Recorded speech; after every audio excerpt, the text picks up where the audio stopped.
বুঝলে ভাই, ছেলেটা এমন হারামি যে আগে 4খানা হাজাম এসে বাড়ির থেকে চলে গেল। কেন? সেই ছেলে কাউরির মুখি মুতে দেয়, তা কাউরি রেখে দেয়।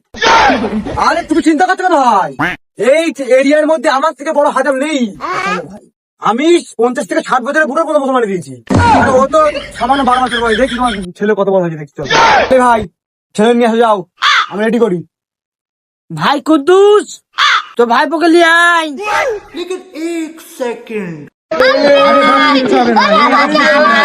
হালকা থেকে উঠে আবার খেলা করবো, বাস, কিচ্ছু হবে না।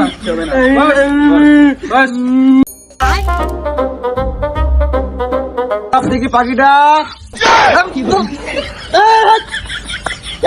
কি কাজ করছে, ভালো করে ধরো। এ কি, আরে কি করবো, ধরো দেখি। দেখি দেখি দেখি দেখি দেখি কি বালকটা ছেলে, ওর বাপটা ঠিকই বলেছে, তুই পেকে পাহাড় হা।